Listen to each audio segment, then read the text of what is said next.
Most of the show that you get to watch, pretty much every episode or every other episode, one of us is somewhere sunny, the other side of the world, riding some amazing, brand spanking new, never seen before bike for next year. But that doesn't necessarily represent what's going on in the real world. So what the Bike World grown-ups have asked me to do is try and bring things back to our biking roots. So I've been tasked to build a project bike. It's not this beautiful Ducati Challenge race bike. I'm jumping on the bandwagon slightly with the whole cafe racer street tracker scene that's going on at the minute, but handily for you guys, I jumped on it before it was even a scene. The bike that we're going to build here at Bike World and at Superbike is an old Superbike magazine project bike. It's my 1978 Yamaha SR 500. Started as a dirt tracker. It wasn't road legal. The thing was completely stripped down.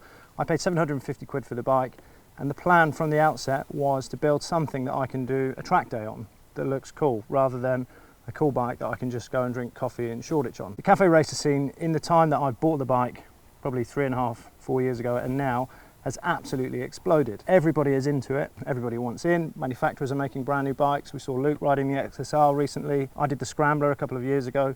All these things have kind of come along to catch up and maximise the potential of the scene. But the scene starts and finishes in workshops like this one, in sheds like mine, garages like yours. It's a grassroots scene. You need to get your hands dirty if you want a bike that you can call your own. It's all well and good taking some money, slapping it on the table and taking a brand new bike, or buying a turnkey project that's already been built. But the key to the appeal of bikes like the one that I'm building is the fact that I know I've done the majority of the work on it. Some bits, as you'll see, I'm not able to do myself, which is why it's always handy to have a tame mechanic like the one that we've got here at DM Performance. The D in the M stands for Dan Miles.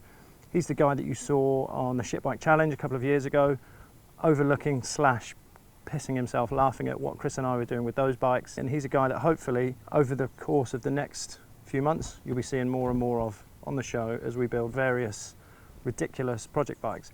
Hopefully that'll work. More importantly, the SR 500 has been sat for so long. Haven't seen the frame for probably 2 years. But what we're going to do now is have a quick recap of everything that I've done up until this stage, and hopefully you can join us as we finish the bike with a lovely lap at Brands Hatch, which was always the plan from the outset.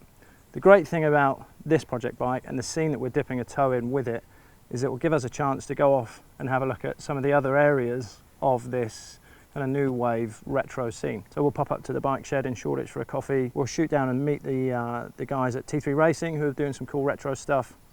Just look at some of the characters and some of the bikes in the scene along the way while we build our own. So we should set the scene. It's early 2013. I wanted a project bike, and the SR 500 that I bought for 750 quid is, or was at the time in my mind, the perfect bike to jump in and figure out what I do and don't know about basic motorcycle mechanics. So the plan was always to not really have a plan. I just wanted to have some fun, get back to basics and learn some skills that I think every biker should have, really. What you can't see is the blood that I've spilled, the freezing cold mornings that I've had in this workshop. There's been at least 2 winters. It's ridiculous, and I'm embarrassed to say that it's taken me as long as it has to get to the stage that I'm at. But along the way, I've learnt basic kind of grinding, basic welding. I've learnt how to make the perfect cup of tea for Dan in the shop, and he's helped me here and there along the way. It started at the back. SR 500s make great CAF racers and great street trackers, but the standard rear subframe, I think, is a little bit clunky and a little bit ugly. So without really planning too much what to do, we just made a couple of measurements, made sure everything was square, and I just went at it and hacked the back off. I also delugged the frame. I took off anything to do with pillion pegs and all of the little bits and pieces that you see busying up what is quite a pretty and simple little frame. It's oil in frame as well, so the top spar of the chassis holds the oil that the engine runs on. 3.5 years after we started this project, we're back at Dan's today. I'm going to dust down the cobwebs off some of the swanky bits and pieces that people have sent in for me to put on this bike. I think the motor has been completely finished and is sat on the bench inside, so we can go and take a look and just start looking at our inventory of bits and pieces so that we know where we're at for when I get the frame back and we're ready to build the bike. So as I said earlier, the best tool that you can have in your toolbox is somebody that knows what they're doing. This is Dan from DM Performance. He is the D in DM Performance. This motor has been kicking around in Dan's workshop for probably the best part of 3 years. It has. So we should talk through what you've done to it. It's had quite a lot of stuff actually. It's had a Wiseco 504 oversized piston. Yep. Obviously all new bearings, new com rod. Yep. It's been gas flowed, new valves. and all new gaskets and a good lick of paint. Looks super fresh.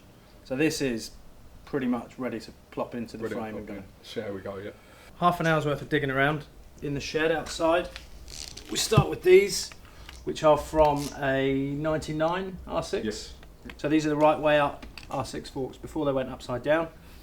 The plan again was to try and stick to as many Yamaha bits and pieces as we could. So R6 forks, this lovely Roland Sands, I think it's called a Morris front wheel, matched to this swanky rotor and disc. There's another Roland Sands part here, nice headlight. Looks very nice in the box.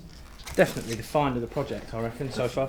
I can't remember A, how drunk I was when I bought it on eBay, and B, how much I paid for it. But it's never been used, brand new, rare. The box is probably worth more than the entire bike, but turns out we bought one of them as well.